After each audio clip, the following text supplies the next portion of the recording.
navy blazer. "So not everyone likes caviar," Tony said. "I thought it would be a good culinary experience for you. You're talking to a guy who had to survive on MREs for about 2 months during the war until rations were provided. Please tell that you didn't enjoy eating those things," Clint said. "I didn't," Steve replied. "But my men and I had no choice. It was either that or starve. Speaking of which, where are those films?"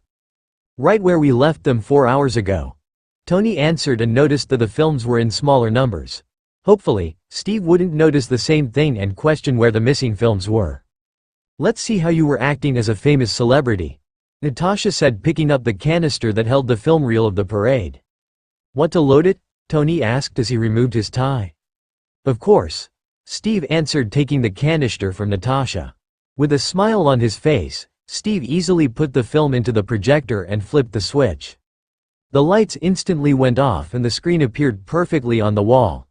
The team instantly saw the sidewalks of the city crowded with people who were cheering greatly for the attraction heading their way. The camera panned to the left where a small marching band was spotted marching by. Behind the band was a float that was slowly passing by and holding a few dozen soldiers who were waving to the crowds. But the main attraction was the float behind them that held the Howling Commandos and Captain America. The super soldier was dressed in his uniform, but his helmet was held in one hand while the other waved to the people, whose cheers grew louder as his float passed by. Kids were waving to the soldier with excitement, retired or off-duty soldiers saluted.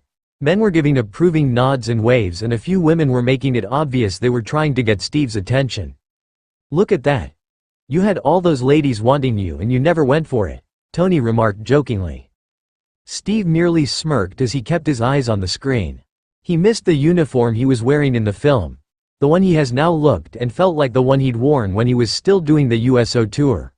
The only difference was that he wasn't sealing war bonds anymore. He smiled, seeing the faces of his team and Bucky.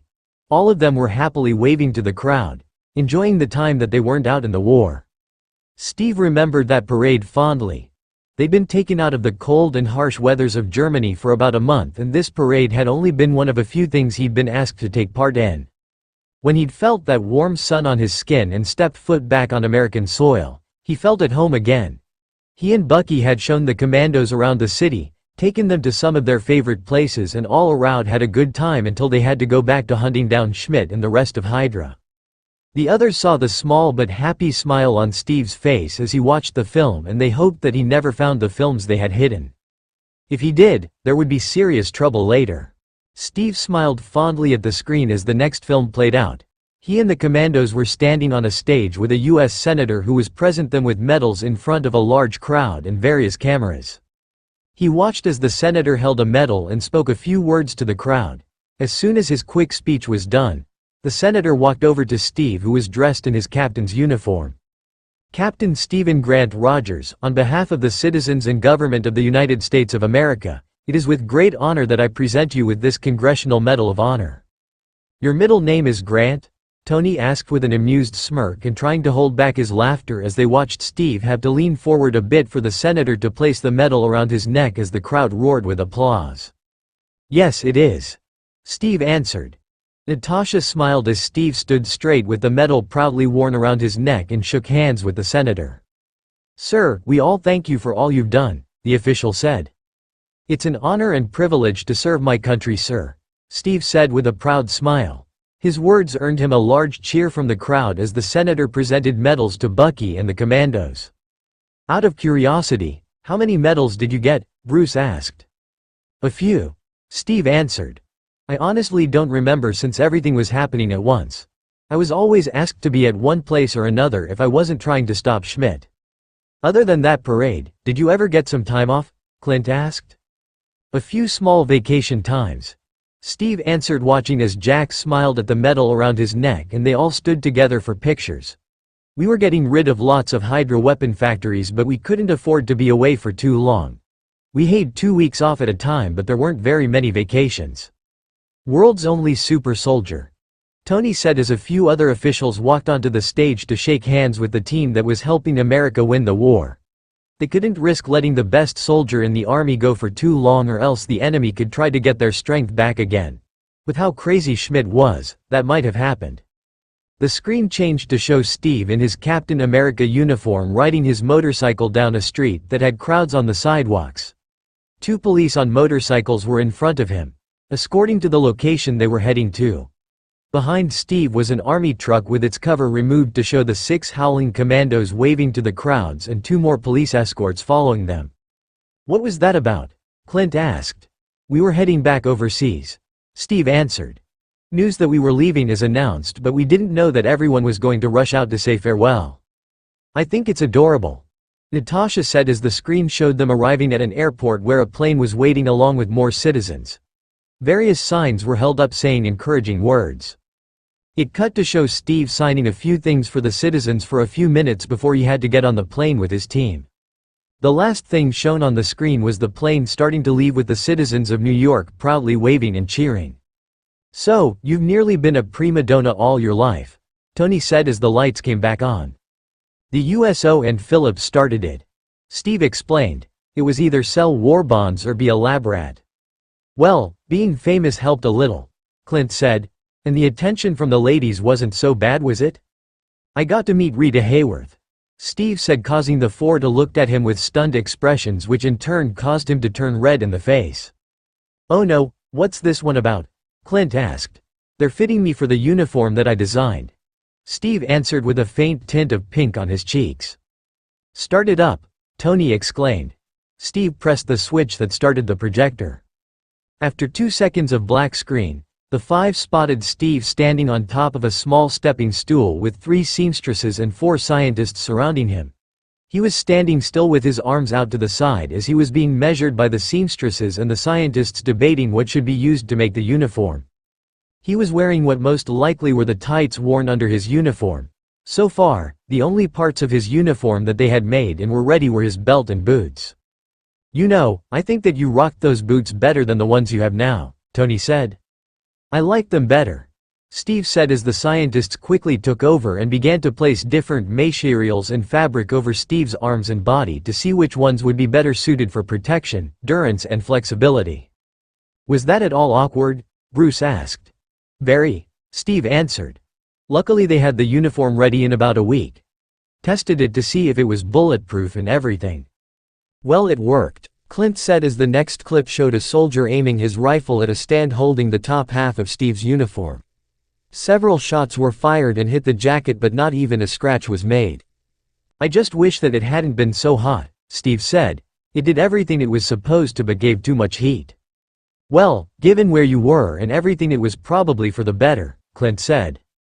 "Guess so," Steve agreed as the next shot showed him fully dressed in his newly finished uniform and strapping on his helmet. "Didn't the commandos want new uniforms?" Bruce asked curiously. "I asked them that same thing," Steve answered with a smirk. Bucky was the only one up for the idea. The others weren't very into the idea of running around the America flag on them, so they stayed with what they had. So much for team support. Tony joked as they watched the super soldier test out his new uniform in a practice run. Well, maybe we should get matching uniforms, Natasha suggested with a smirk. Oh hell no. If you think that I'm going to be running around the city wearing spandex designed to look like the American flag, you are sadly mistaken. And another thing. The four merely laughed as Tony continued his rant about how his Iron Man suit was better in style than Steve's and more functional. Sorry for the late post. Ideas are welcomed. Time for all good rich boys to go to bed, Tony declared, stretching his arms. Come on, Capsicle. I am pretty tired, Steve admitted. Guess financial meetings are one thing that have always stayed boring, Clint said as he stood and stretched his stiff limbs. Let's hit the hay. Bruce yawned. Guess you're right, Steve agreed as he led the way down the hall. Night everyone. Night Steve, Natasha said as she slowed her pace and stopped as Steve vanished around the corner. The female Avenger then looked back to the men who were still standing in the living room. Let's wait until he's asleep and then we can see the other reels, Tony said. We'll see if he can see any of the others or not. Let's just hope that he doesn't remember how many times he'd been filmed, Bruce said.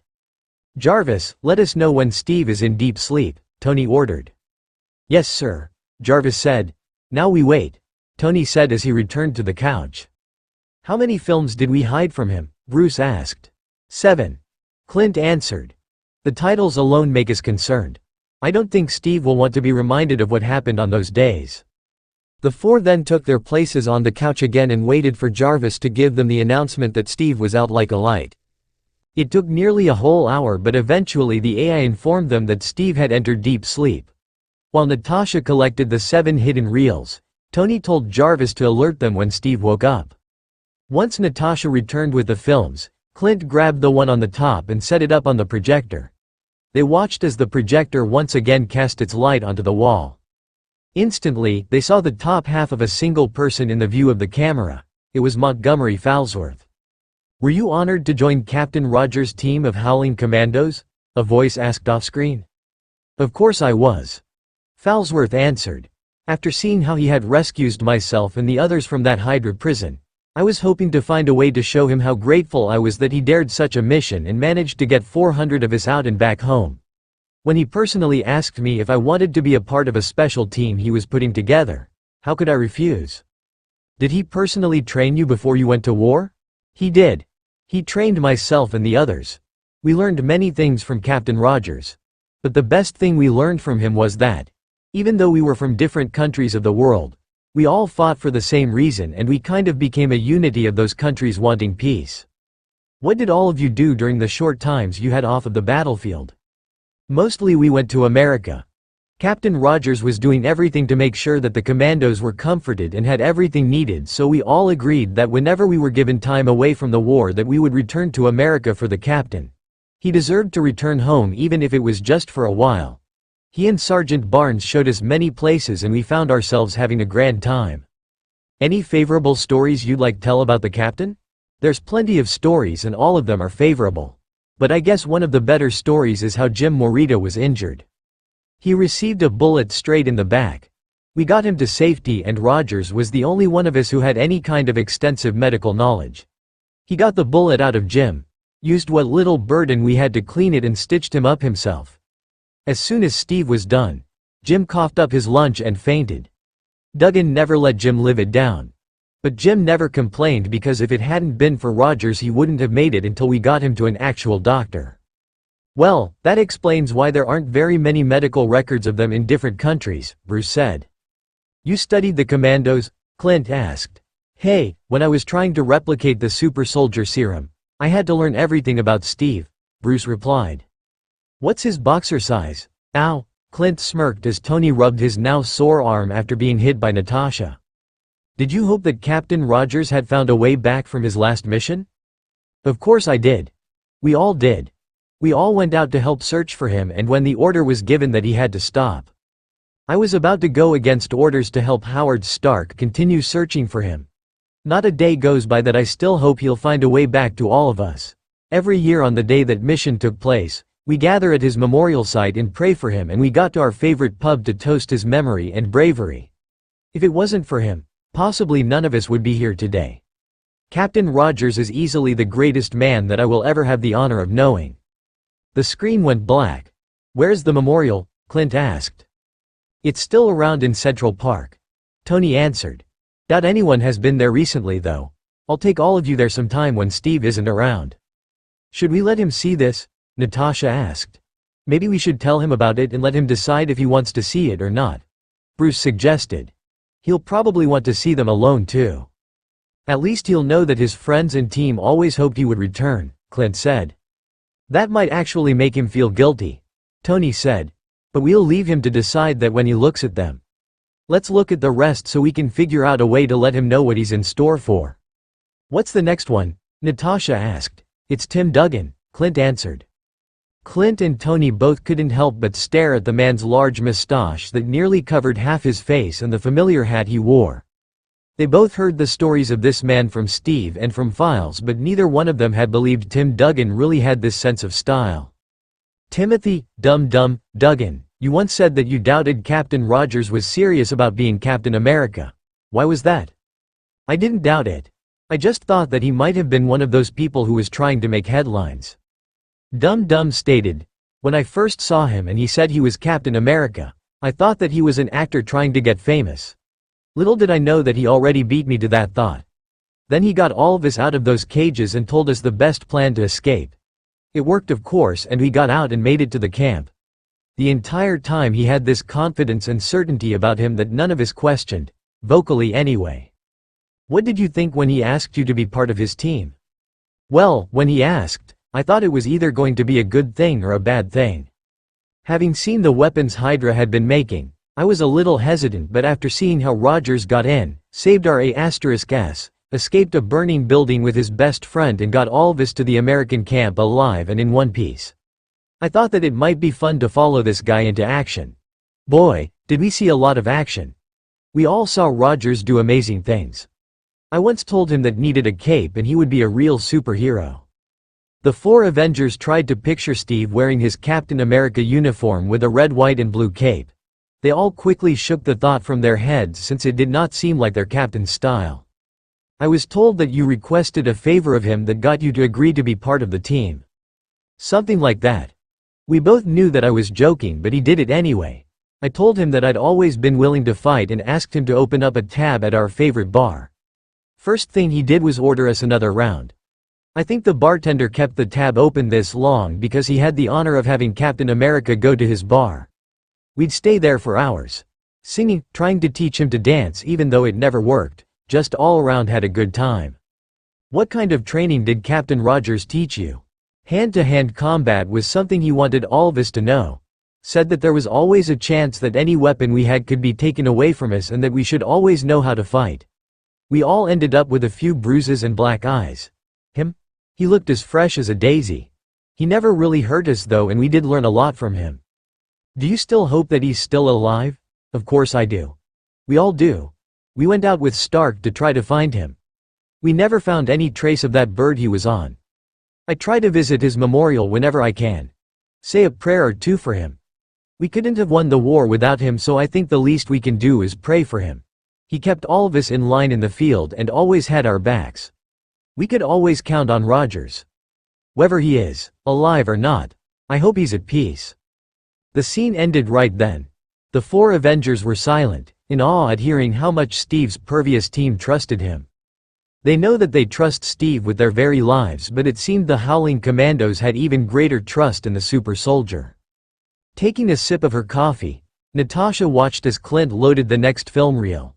With only 2 film reels down, the spy was wondering if they'd be able to watch the remaining 5 in one night and before Steve woke up. "Here we go," Clint Lalty announced as he switched on the machine. The words "interview with Gabe Jones" appeared and a young man was seen.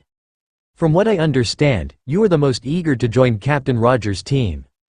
"I was," Gabe answered with a small smile. "I thought it would be a way to do my part in the war, and I owed him. He saved me from that prison.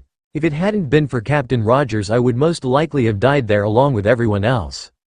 What was your first impression of Captain Rogers? I thought he might have been some kind of spy but not a soldier. The way that he just appeared out of nowhere, knocked a guard out with his shield, and got everyone out. I was blown away. When he asked me and the others to be part of the team he was putting together, how could I refuse?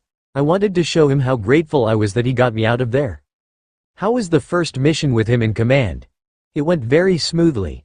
Granted that a few of us newbies were a little nervous about it, but we all soon realized that we didn't have anything to fear with Captain Rogers around. He always had our backs and he never sent us into a situation he thought was too dangerous for us. He sounded protective of all of you.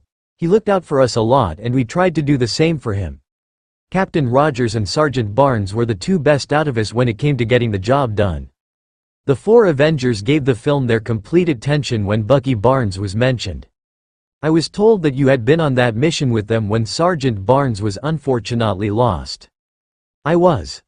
Gabe confirmed. I didn't see the entire thing but I saw the worst of it before I managed to find Zola in the control room. How did Captain Rogers handle the situation?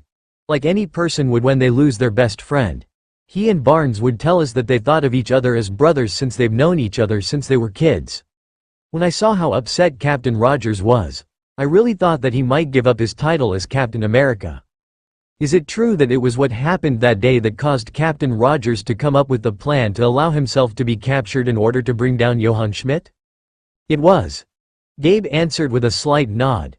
We had been gathered for a final plan to take down Hydra.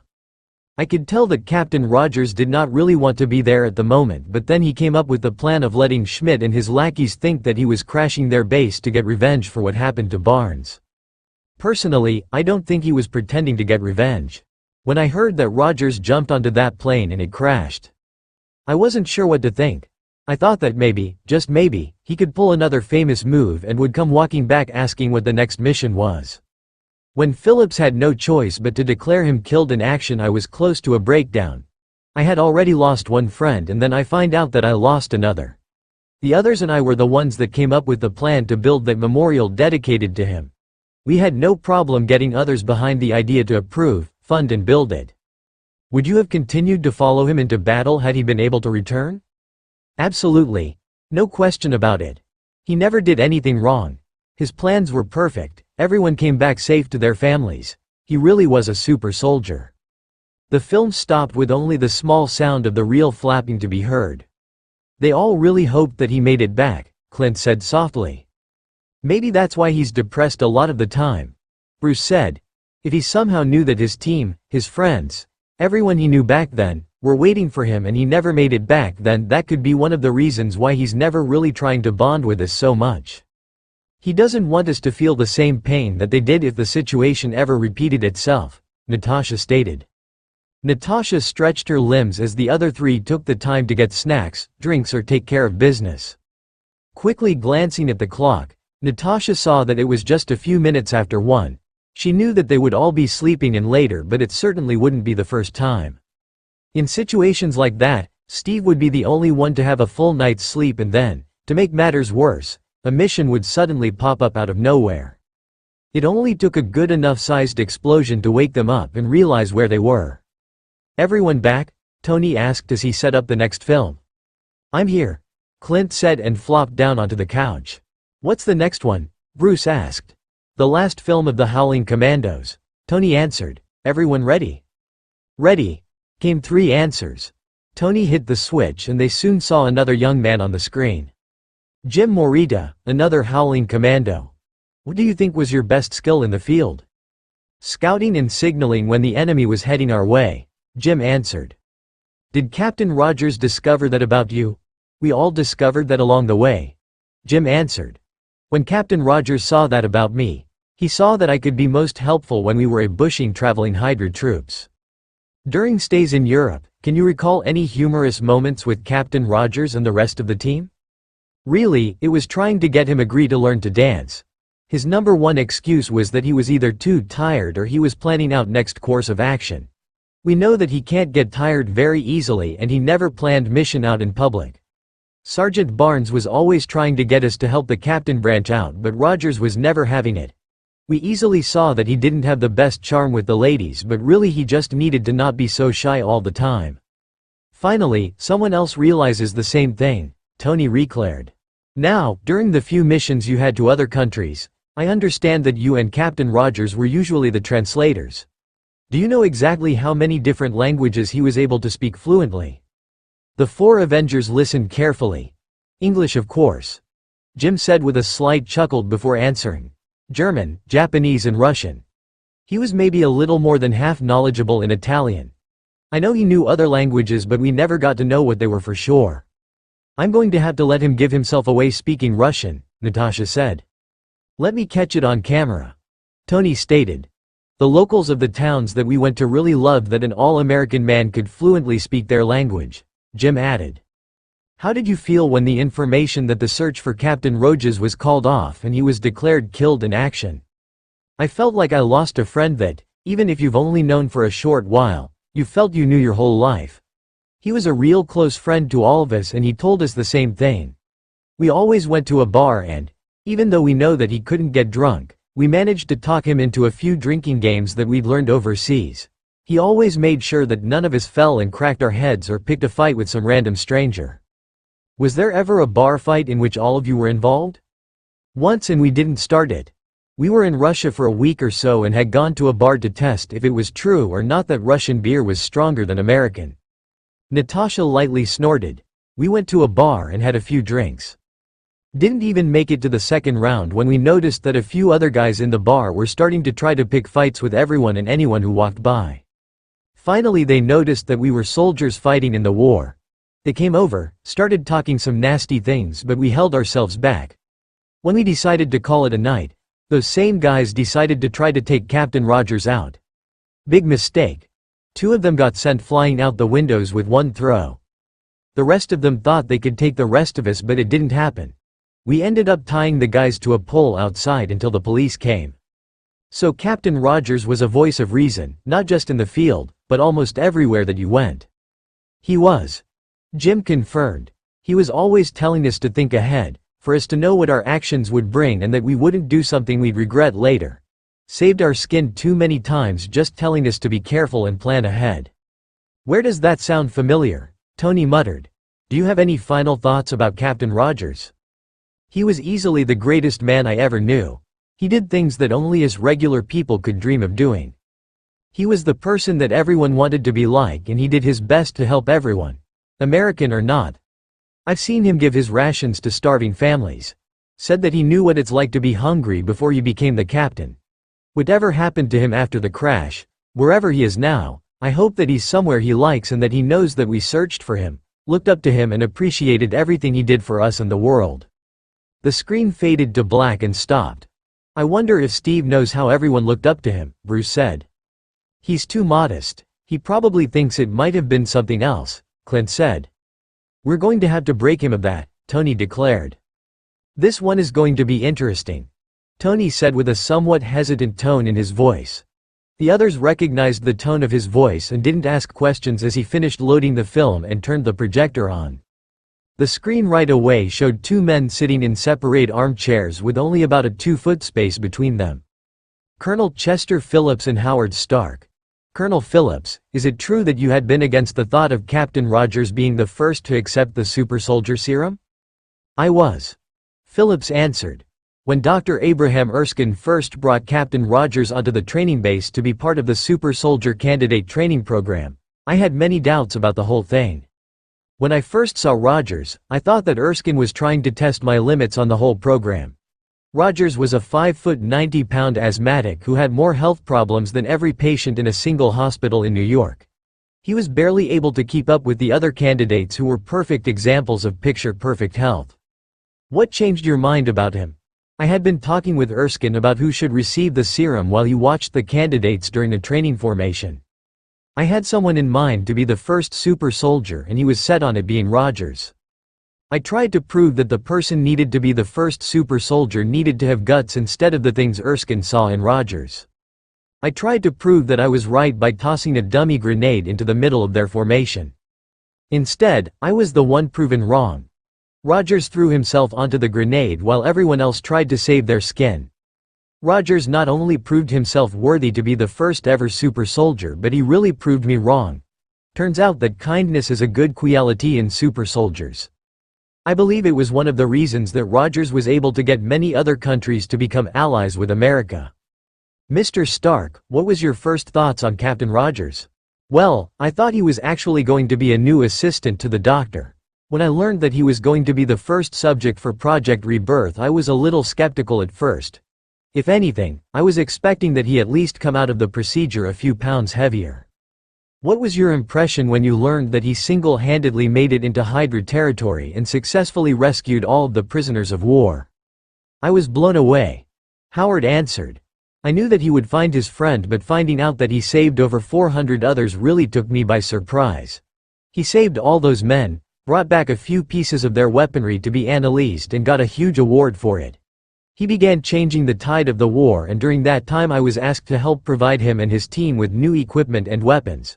During that time, Rogers and I became good friends. Tony lightly rolled his eyes. It was a horrible deal for him on both sides. He got a bad relationship with his father and a horrible start of a friendship with Steve, yet both those men had been great friends in the past. Now, I understand that you actually helped him get to that Hydra prison. I did. Agent Carter came to me and told me what he was planning.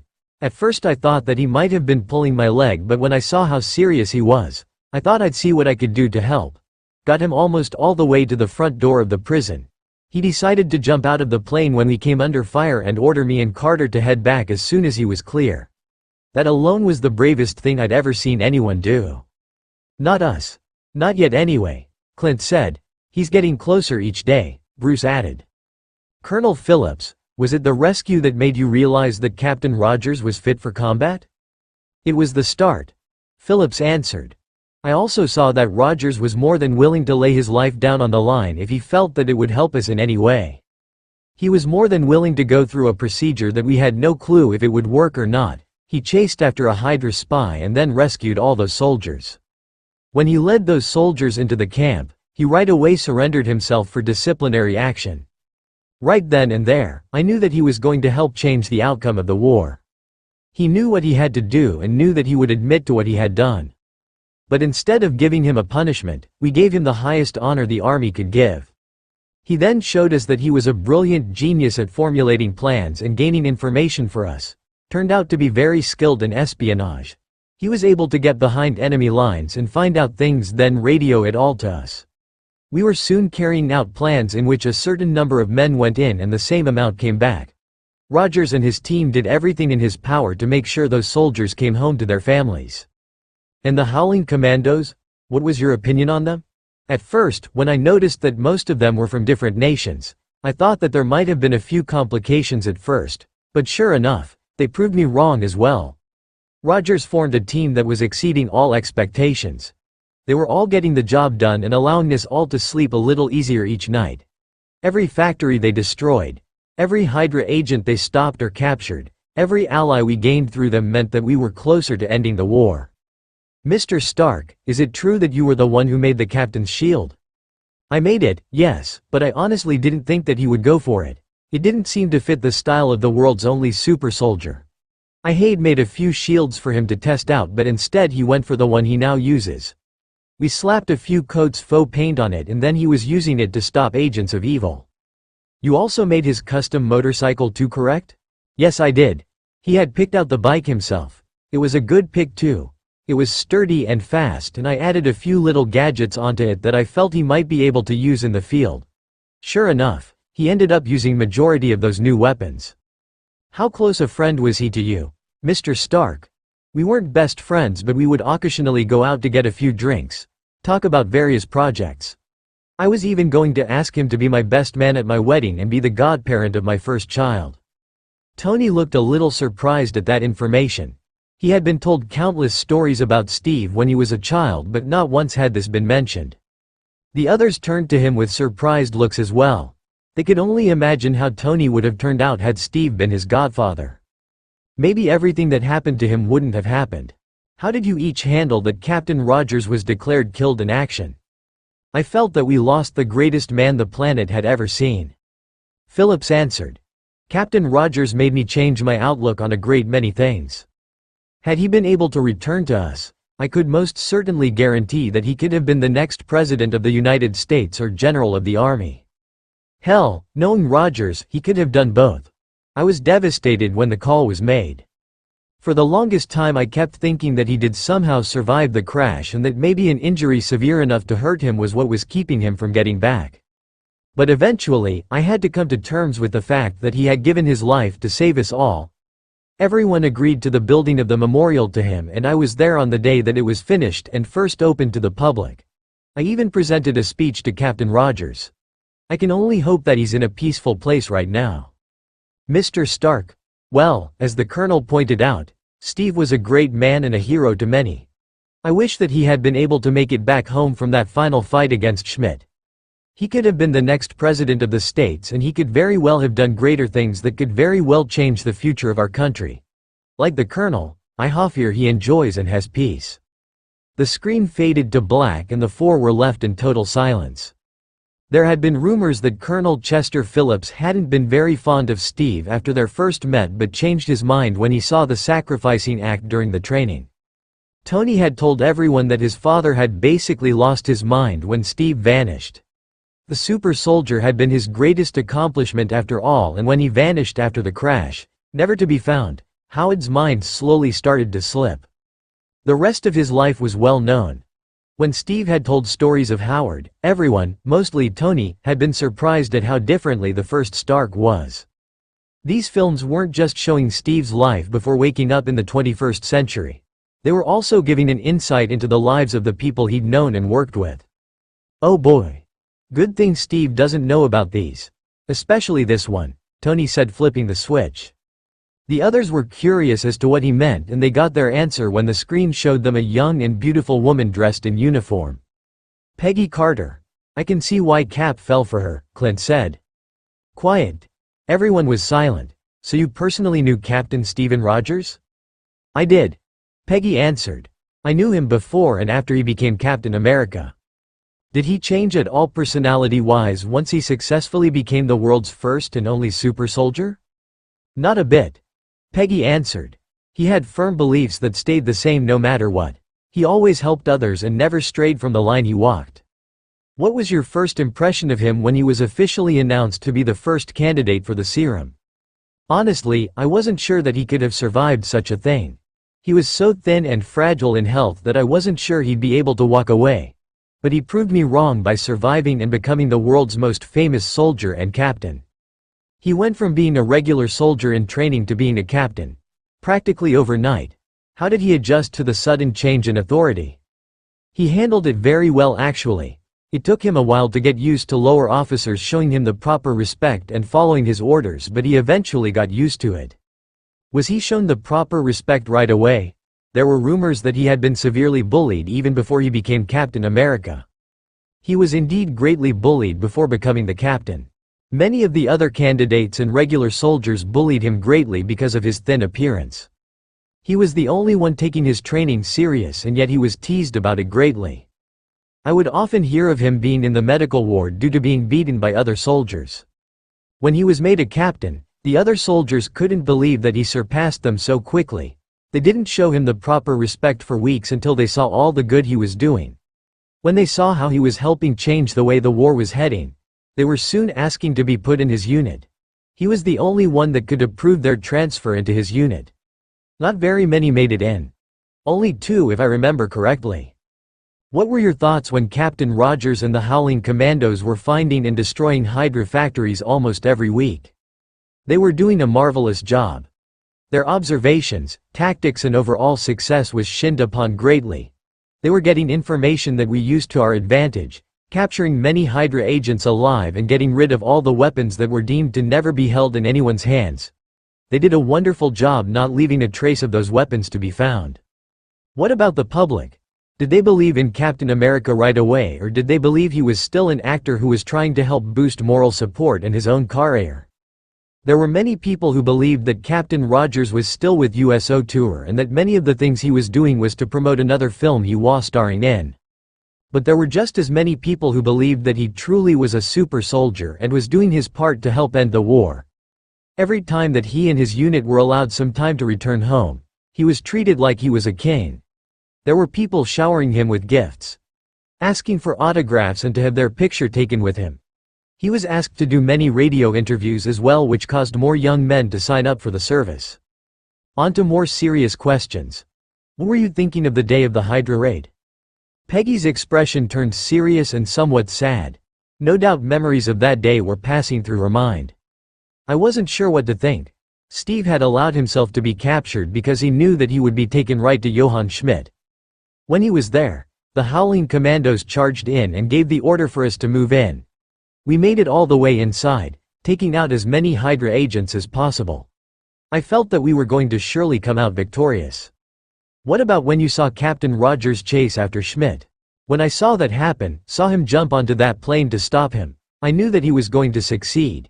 He did, but we never saw him again. It was a bittersweet day. Is it true that you were the last one to speak with him? I was. Peggy answered, casting her eyes down.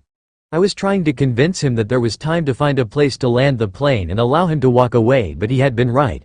There wouldn't have been enough time and too many people would have lost their lives. Was it also true that you and Captain Rogers were dating? The four noticed Peggy's expression grow more upset, and it was easy to tell that tears threatened to fall from her eyes. We weren't dating exactly, she answered. I knew how he felt toward me, but I wasn't being so clear about my feelings to him. But I believed that he knew. We had actually planned to go dancing the next week. He didn't know how to dance and I promised that I would teach him.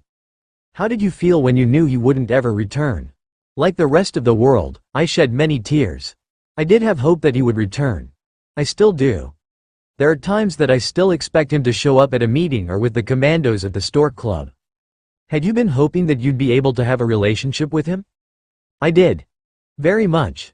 He was unlike any man I've ever met. Many women were trying to get his attention, but he was a true gentleman. Very polite and kinda. He was the perfect combination of a true gentleman and a soldier. Still true, lady. Tony lightly declared. Had you ever thought that a full-blown relationship with Captain Rogers would happen? I had hoped. Peggy answered. I had hoped that, once he got used to actually having a woman's attention, that he and I could begin a stable relationship. Family, I wanted one. With him. The four Avengers felt their hearts twist inside them. Steve had once mentioned that he wanted a family of his own, and he had said that he had hoped that it could have been with Peggy. The only thing stopping him from asking her to be his, other than the war, was that he wasn't completely sure how she felt about him. He didn't get to know until his final mission in that time. They weren't sure they should ever let him see this film about Peggy. His heart would completely break if he knew that she had loved him all along and wanted the same things he did. How upset were you when he admitted that he had to force the Hydra airship into the water? I didn't want to believe what he was saying. I had tried to talk him out of crashing the plane, but he was more concerned about the lives of others. All of America and the world in this case. Everyone heard him say that if preventing the end of countless lives meant giving up his own, he would do it. How did you handle the memorial service? I did my best to keep strong, but I wasn't able to. Peggy said as a stray tear ran down her cheek. She didn't bother to wipe it away. Were you asked to speak on his behalf? Yes. I spoke of how he was before and after becoming a soldier, how Dr. Erskine found him and approved him to be the first to receive the serum. All the good he was doing as a super soldier, all of the people he had given hope to, the great sacrifice that he made. I'll ask just one last question. Had Captain Rogers been able to make it back, would you have tried to have the life you wanted with him? Yes. Peggy answered as more tears streamed down her cheeks. I would tell him how much I love him, tell him that I wanted to have a family with him, advance both our military careers together. Just spend the rest of my life with him. He was the greatest man I ever knew and I miss him every day. I think about him every day and pray for him every night. I pray that he's at peace now, and I hope that he knows how much that I cared for him. The screen faded, stopped. The four Avengers were silent and they all had their eyes averted so that no one else could see the tears that were threatening to fall. They knew that Steve had given up so much when he made that ultimate decision to fly the Hydra ship into the ice to save people he believed were worth more than himself. They just hadn't realized that what they believed he had lost was only the tip of the iceberg to what they now know. It took everyone about 15 minutes to get their emotions back in check after seeing Peggy Carter's film. The four Avengers were determined now more than ever to show Steve that he was both appreciated and cared for in this new time he'd been tossed into. They know that he was having a difficult time adjusting to everything that had changed during the 70 years he'd been trapped in the ice and, although he was making great progress, he was still having trouble coming to terms with many things.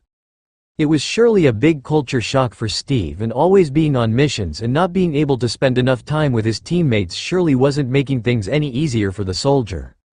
The four vowed together that, starting tomorrow, they were going to start spending more time with their captain and show him how much he's greatly needed and appreciated. Maybe then the pain he felt from losing his life in the past wouldn't hurt as much. "What's this last one?" Bruce asked softly.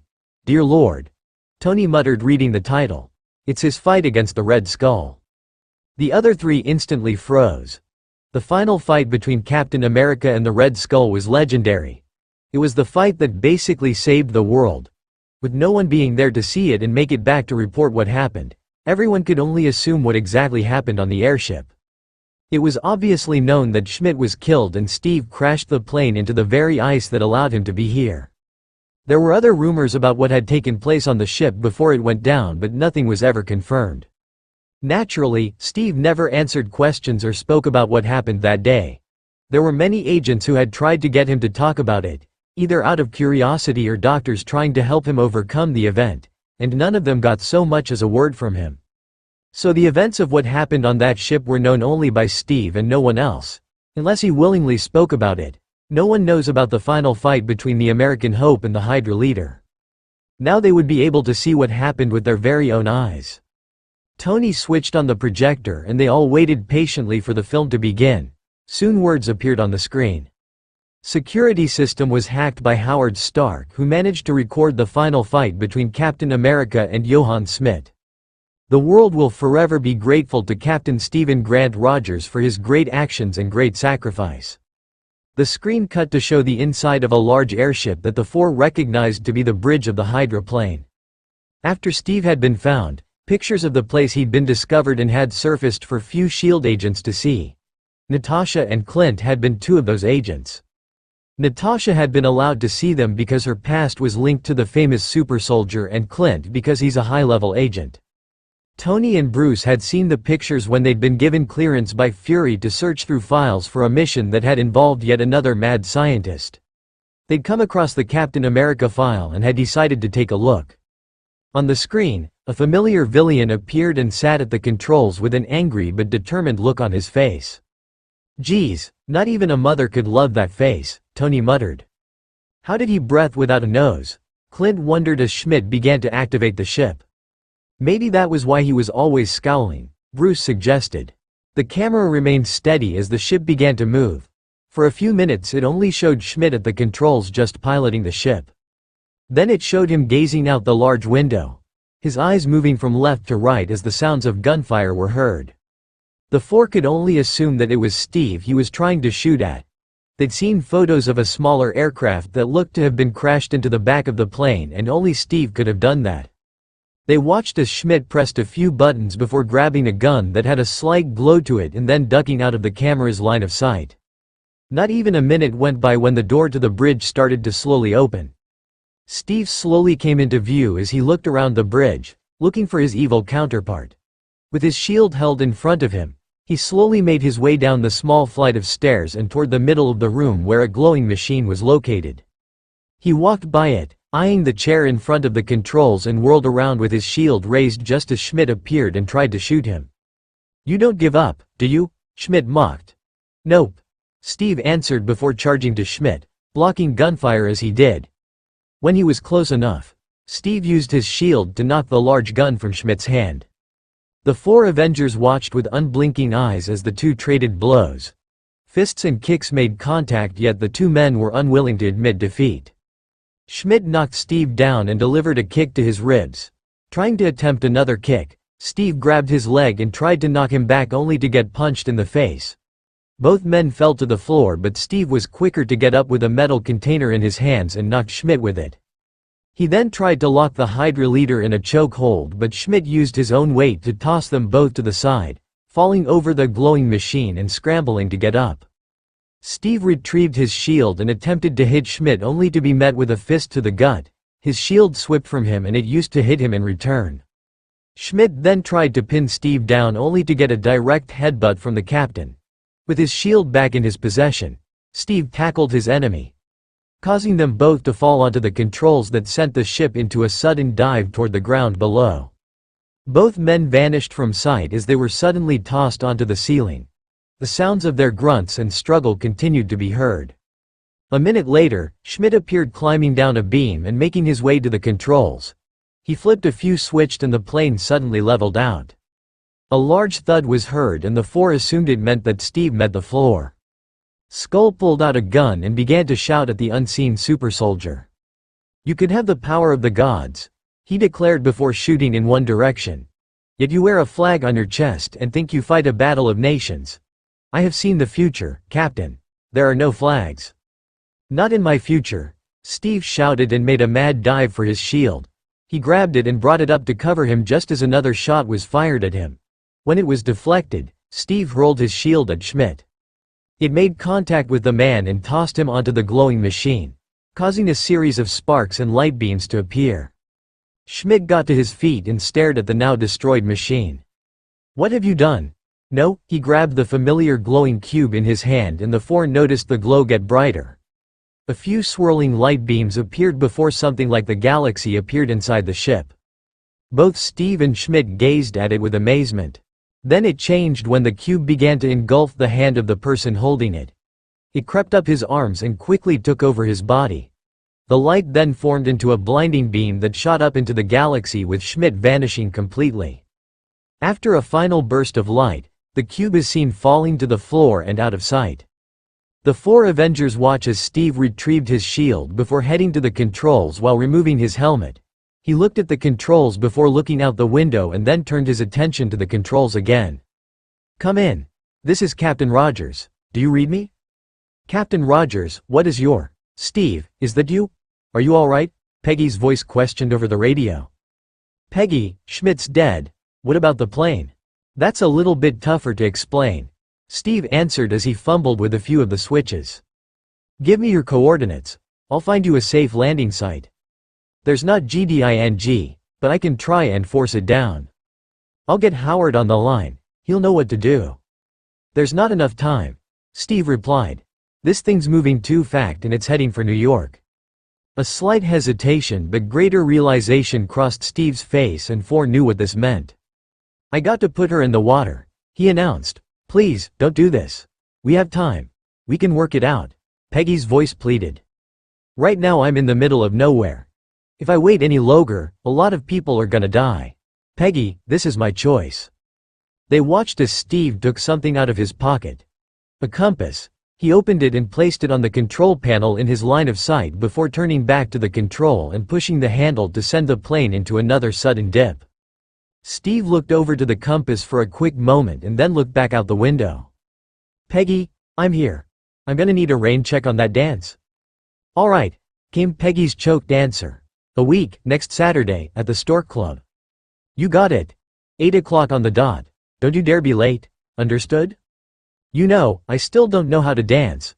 I'll show you how. Just be there," Peggy said softly. "We'll have the band play something slow," Steve said as the ship and camera began to shake greatly. "I'd hate to step on your—" A sudden burst of static filled the screen but the sound of a sure crash landing filled their ears. The sound of glass and metal breaking, cracking, shattering was almost too much for the four of them. Tony was about to stop the film when the screen suddenly cleared. The camera was now at a tilted angle but was still showing the bridge perfectly. Their eyes were on Steve, who was lying on his stomach on the ground. Ice, water and snow were gushing into the ship and closer to Steve, who was still conscious. But only by so much. They watched as he struggled to reach out to grab his compass that had fallen to the floor in front of him. With the new angle, they were able to see the picture of Peggy Carter. Steve's groans of pain were clearly heard as he continued to desperately try to grab the compass, only for a stream of water to suddenly flow by and swipe the compass from his reach. "No," Steve cried as it vanished from sight. Tears once again began to sting the eyes of the present Avengers as they watched Steve's body go limp and the icy waters reached his body. The force and rush of the water slightly lifted Steve's unmoving body from the floor and caused him to swirl around a few times before he landed at the bottom of the stairs leading to the control panel.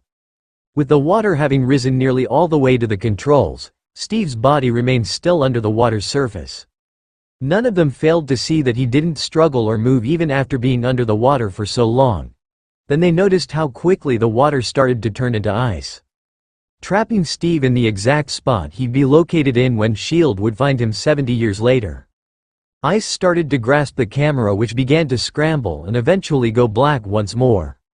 This time, no one tried to hide their tears.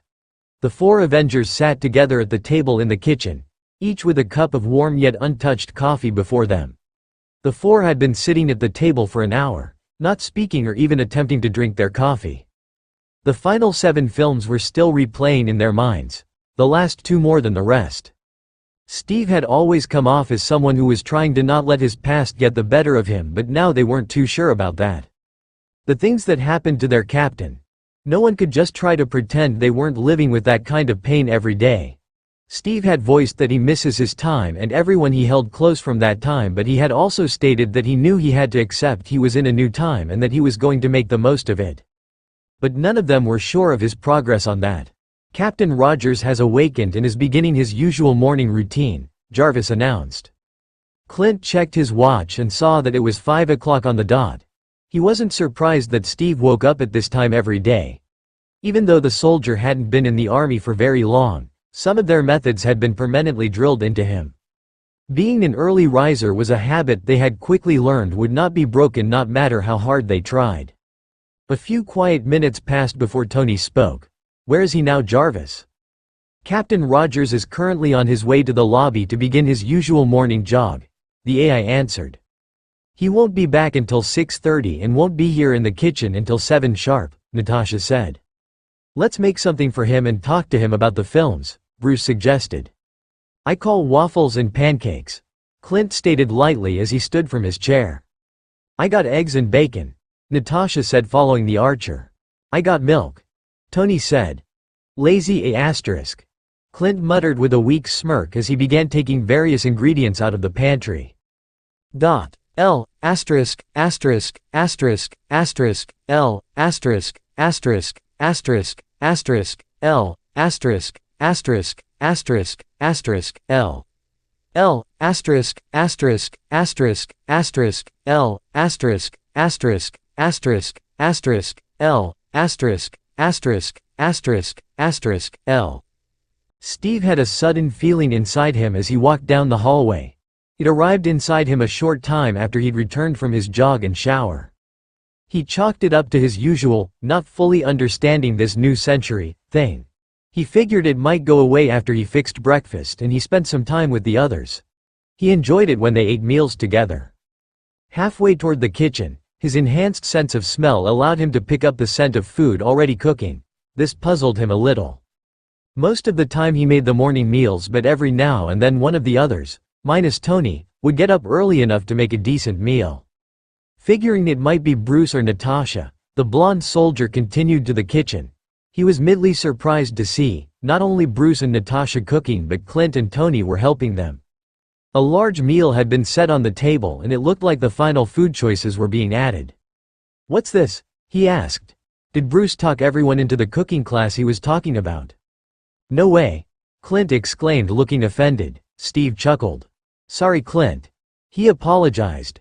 "But you have to admit that it is a little funny for me to walk in here and everyone is cooking at the same time." "Point taken," Clint agreed after a moment. "So what is all of this?" Steve asked. "Do we have to have a reason to do something nice for you?" Tony asked. Steve, though smiling, raised a skeptic eyebrow at his friend. "Okay, you got me there," Tony answered as he finished pouring orange juice into the last empty glass. "We'd like to spend time together and, since you always cook in the morning, we thought we'd give you a break," Natasha said. "Well, that's nice," Steve said as Bruce placed the last plate of bacon on the table. "Let's eat," Bruce declared.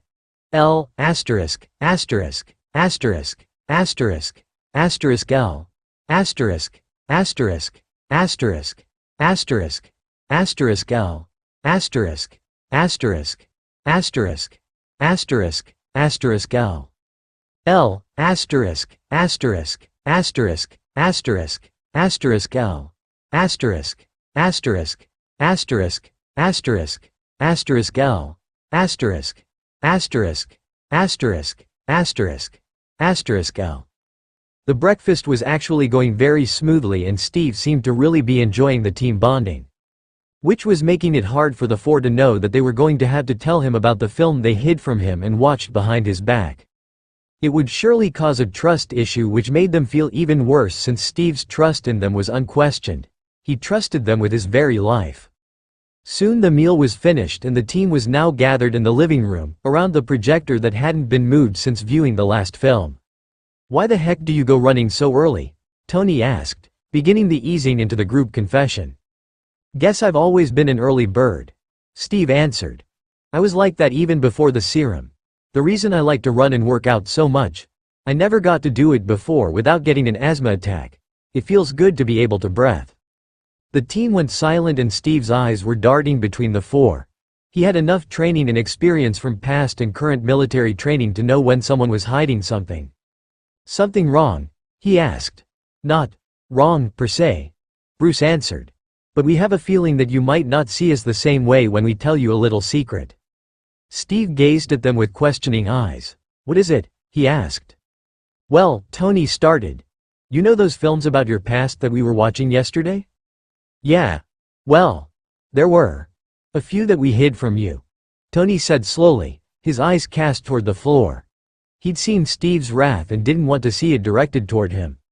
"What do you mean?" Steve asked, sounding calm but confused. "When you came in yesterday and saw that we were watching those films.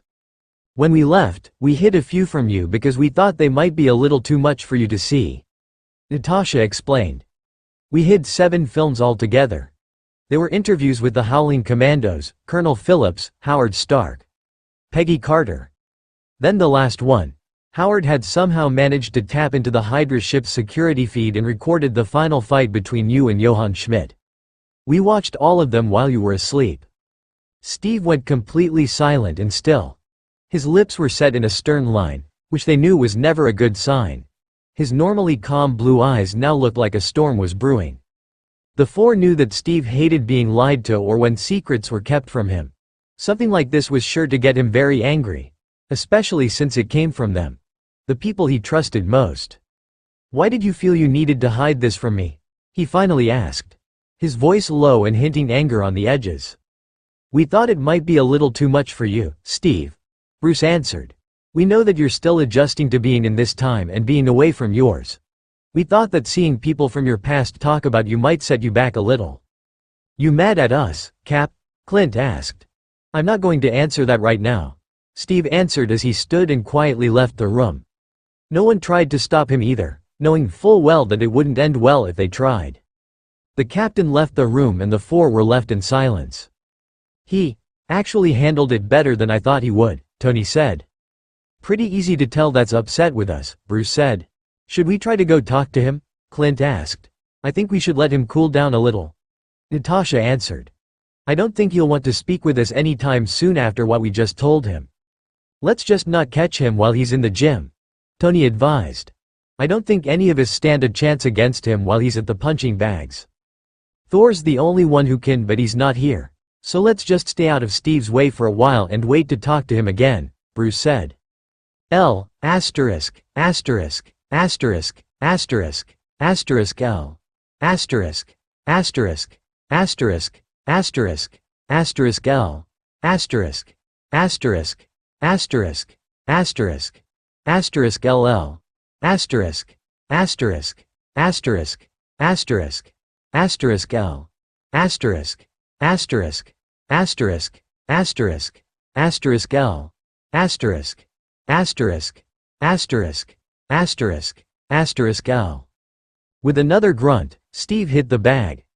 The force of his punch easily knocked it off the chain and set it across the gym until it fell to the floor and landed alongside 5 other destroyed punching bags that had been demolished in under an hour. Light panting, Steve used his bandaged hand to wipe away the sweat that had Colleen moved over to the bench to sit for a while. How could they do that? He asked himself as he shut his eyes for a moment. How could they keep something like that a secret from me? The soldier continued to sit in silence, alone with his thoughts. He hadn't realized how much it hurt that they would hide something like this from him because they feared he wouldn't handle it well. In all honesty, they were probably right about that. He wasn't sure he'd be able to handle watching the people who had been closest to him talk about the times they'd had together. Had they talked about missions they'd been on? The times they'd been able to go to the Stork Club and have a peaceful, though drunken, night? All the memorable moments they shared? Did the group know everything? Steve was suddenly brought out of his thoughts when he felt a hand on his shoulder. He slowly looked up with a blank expression and saw Natasha standing next to him. "Are you upset with us?" she asked. Steve looked down again. He really wasn't sure how to answer that. They hid things from him, kept it a secret from him and watched them when he was asleep. Though they were trying to protect him, they saw a more personal side of his past. "Take your time," she said and moved to sit directly next to him and carefully grasped his hand in hers, lacing their fingers together. "For what it's worth, we're sorry that happened to you." "What do you mean?" he asked softly, still avoiding eye contact. "The last 2 films were of your fight against Schmidt and the other was of Peggy. We never realized how much you sacrificed. All of your friends, the woman you loved, the dreams you had. You really are the bravest man I know, Steve." "I knew what I had to do," he said.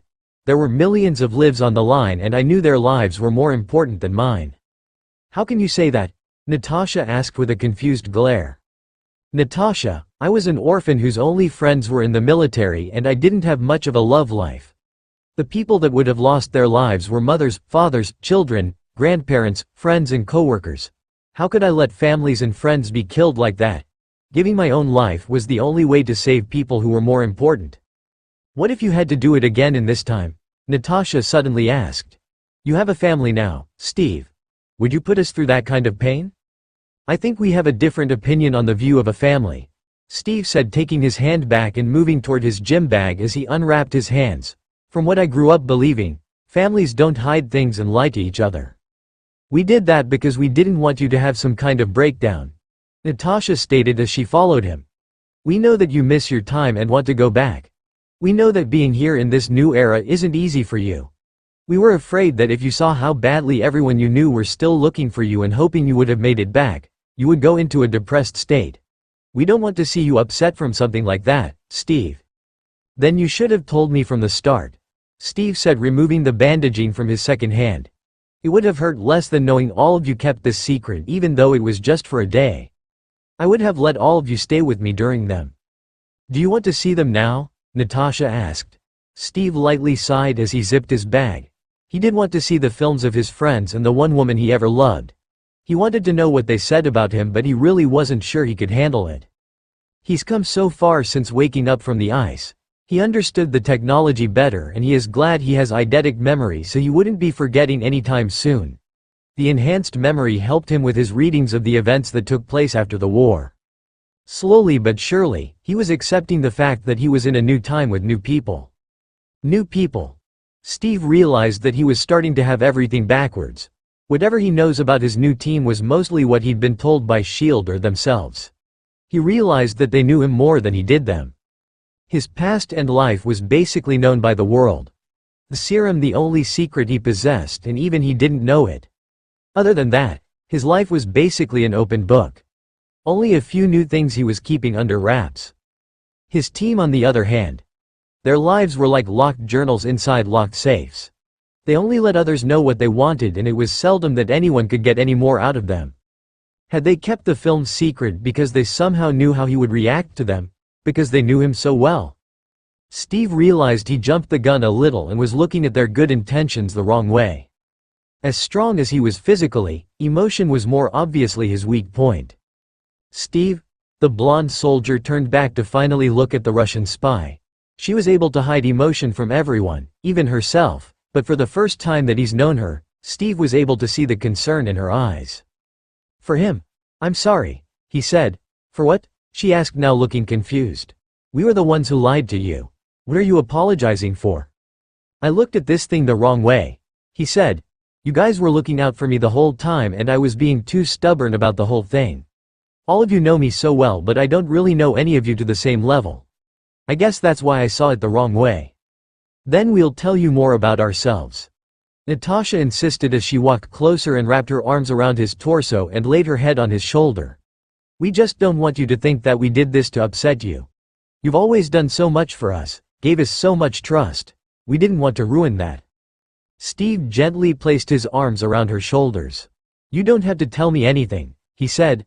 "I know everything I need to know. I was just being silly and overreacting." "It's understandable," she said. "We were looking at a personal side of your past without you knowing.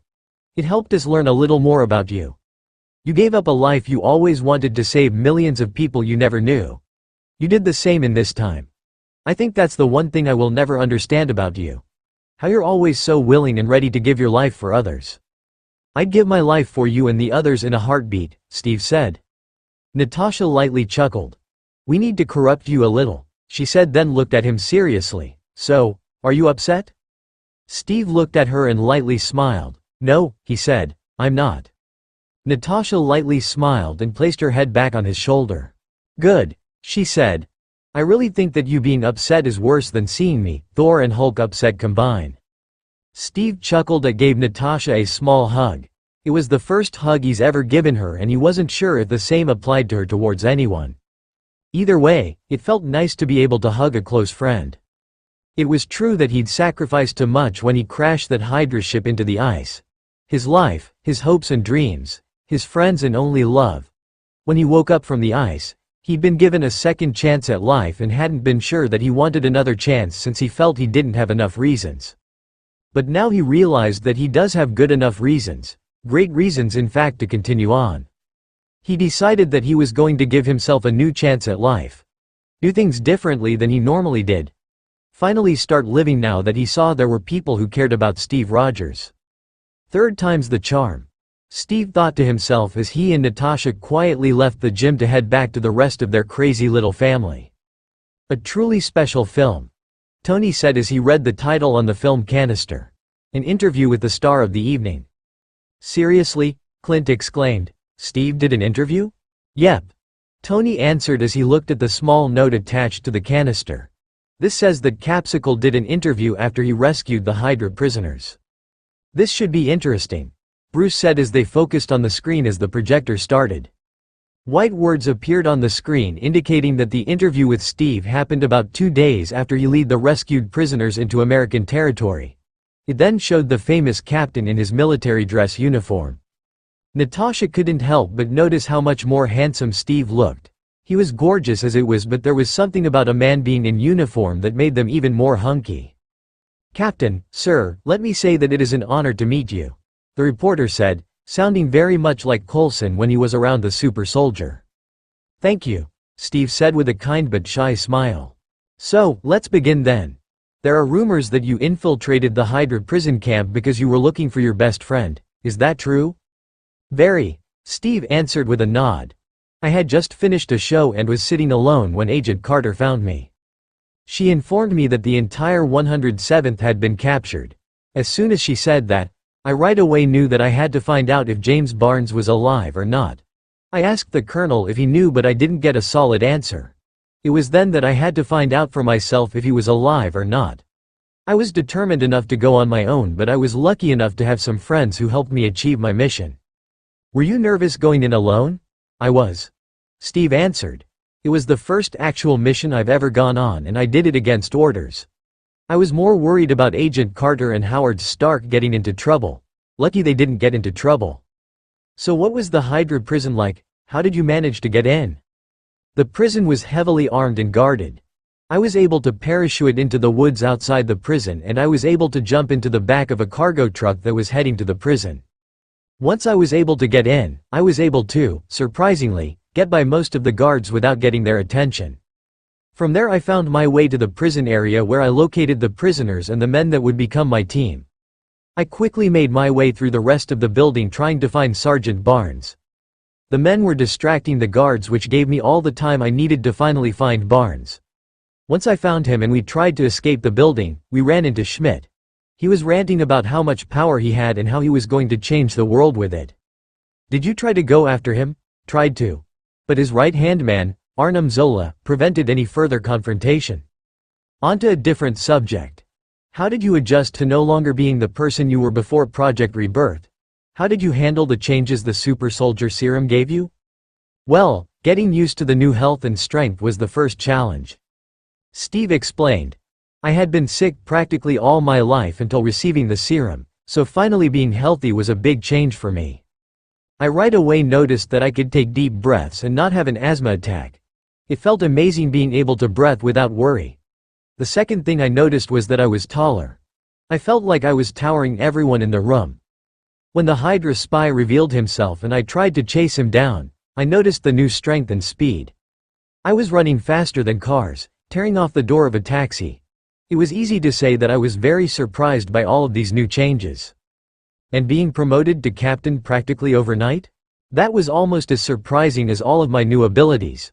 I was very surprised that Colonel Phillips didn't discharge me but made my rank official.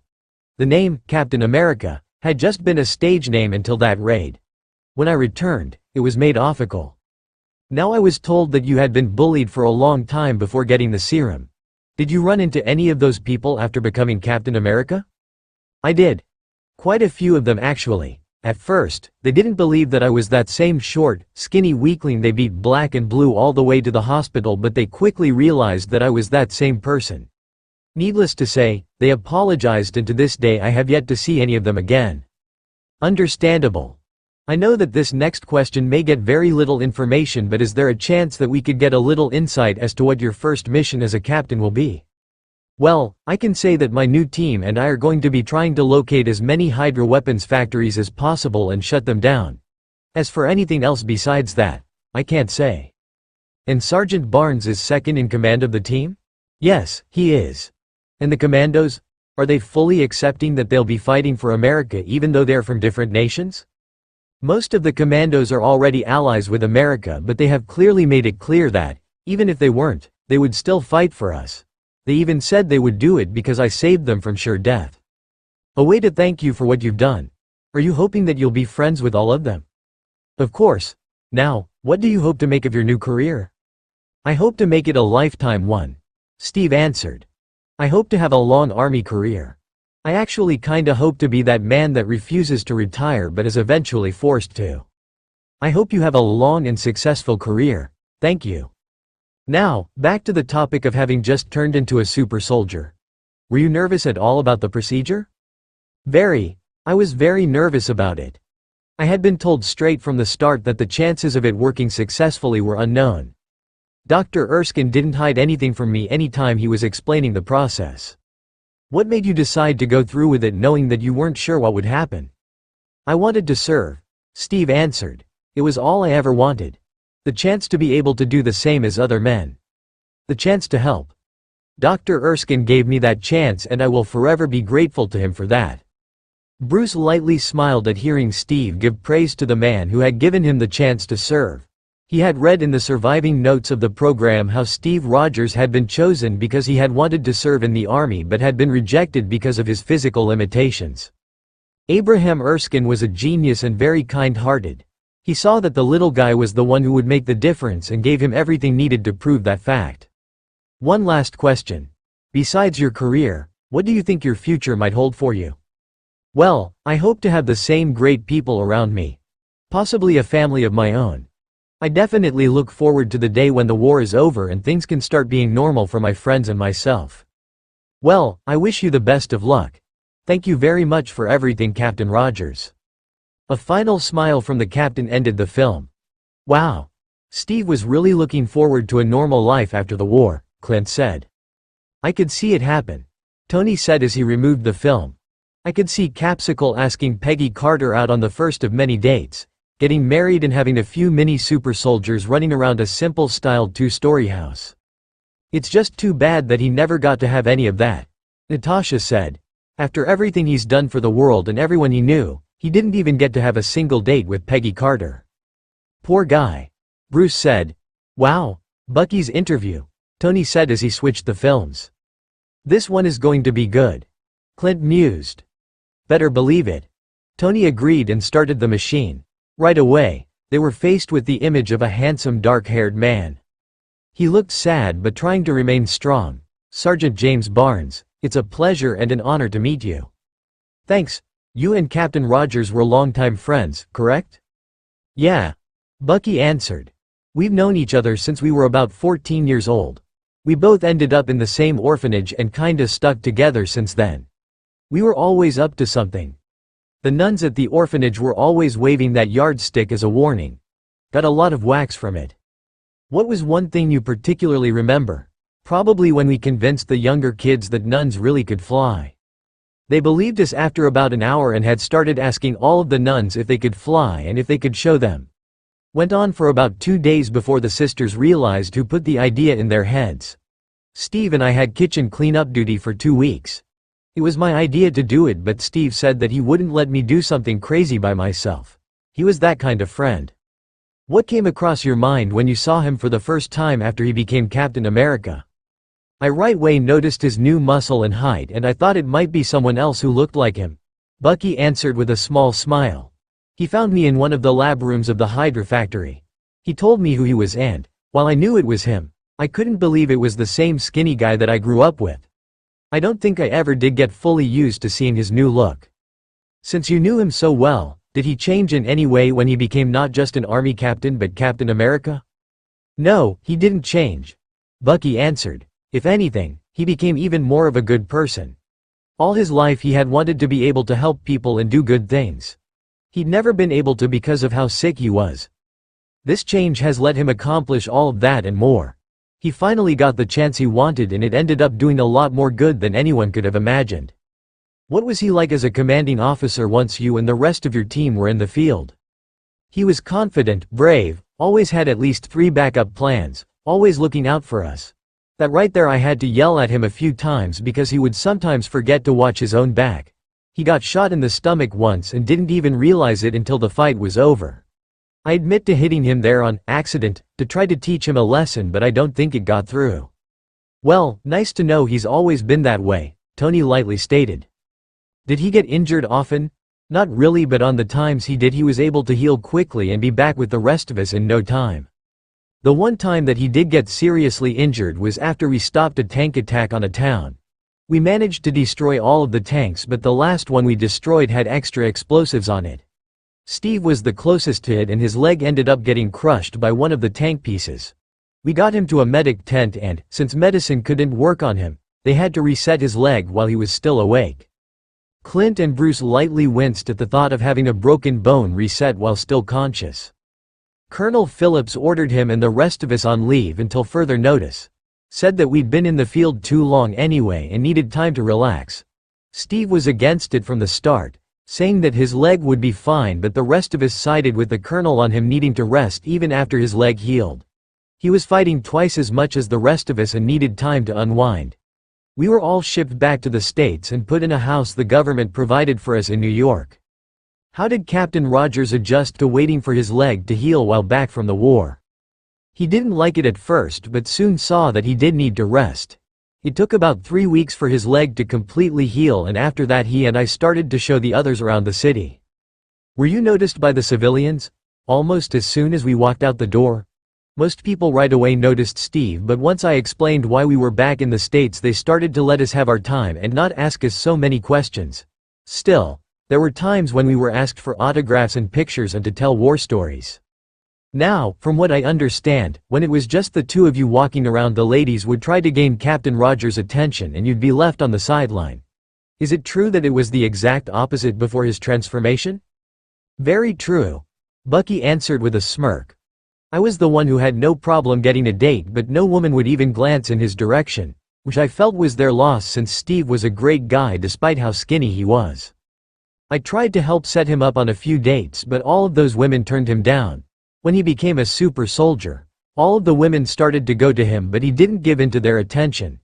Some of the women were actually some of the ones that I tried to help him have a date with. When they realized it was him, they were blown away. Steve let them down kindly and they were pretty upset about it. I was proud of him though. Was it a big change for you to suddenly be out of the women's eyes? A little, but I was happy for Steve to finally be getting some of that attention. The first time that it ever happened, I told Steve that I felt like I was invisible and that I had turned into him before the change. He thought it was funny. Did Captain Rogers ever date? No, never went on a single date. The four Avengers frowned at the answer. Do you know of anyone that Captain Rogers may have been interested in? Peggy Carter was the only woman I've ever seen him be interested in, but they never went on a date or anything.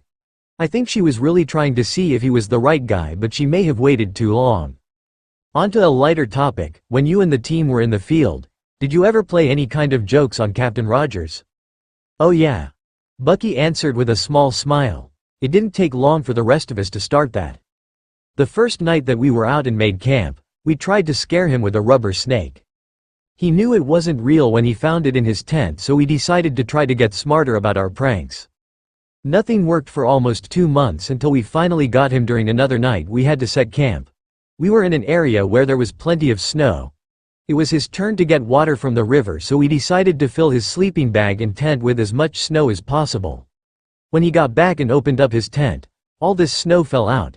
He was more mad that we were laughing at him so bad instead of helping him clear the snow out. Talk about irony. Clint said. We helped him clear out all the snow and he made us do some extra cardio as revenge. It was worth it though. Did Captain Rogers ever prank you and the team? Oh yes. He did. It was a night that he had to cook dinner and the rest of us had just finished washing up. We came back and started to eat. It wasn't until we all took drinks from our canteens that we noticed he'd put hot sauce in them. We ended up having to run all the way to the river to get water. We never pulled another prank on him again. Cap is a genius. Tony mused. What was it like going into battle with him for the first time? It was certainly a change. Bucky answered. I wasn't used to seeing Steve taking charge like that. The way that he led the troops and came up with plans was amazing. Every plan that he came up with seemed to come out of nowhere and worked like a charm. A lot of the men had started to believe that Steve was getting the plans from a higher power. Like the Lord himself was telling him what the best course of action was. The rumors of Steve's amazing plans and fighting skills spread like wildfire.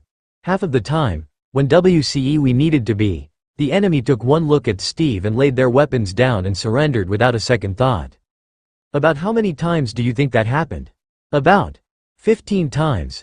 Did you ever go undercover to try to infiltrate a Hydra lair to gain information or quietly take it down from the inside? Tried a few times. Naturally, Steve couldn't do it because he was too well known.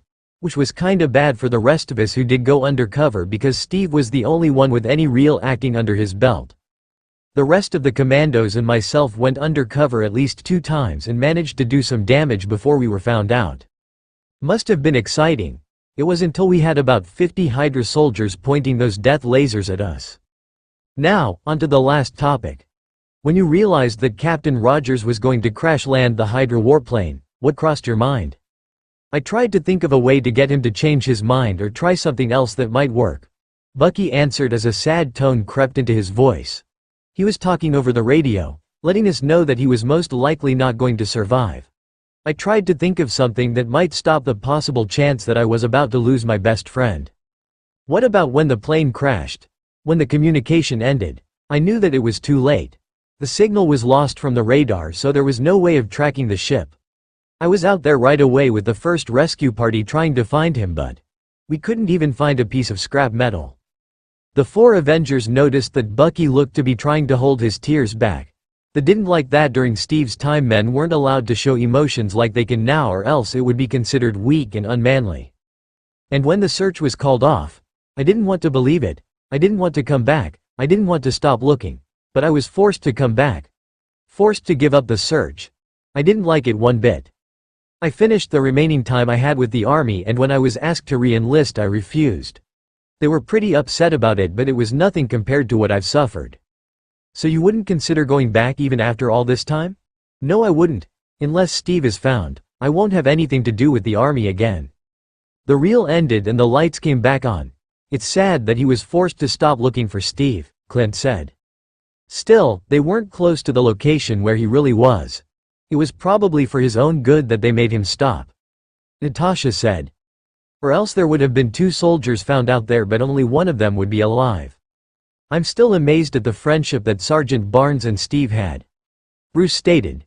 Even after everything they went through, together and apart, they still remained best friends. A friendship as true as theirs is almost as hard to find as someone who has the same morals and manners as Steve in this time, Tony stated. I wish there was a way that we could let Barnes know that Steve turned out okay, Natasha said. I think he believed that Steve would be in a better place, Bruce said. They both shared the same religion, so it's possible that Barnes believed that Steve would be okay. In life or death. Unknown to the four Avengers, Steve stood behind a cracked door. He'd seen the entire film and heard everything that was said. He wasn't sure if he should tell his friends that he already found his still alive friend and let him know that he was all right and would continue to be from now on.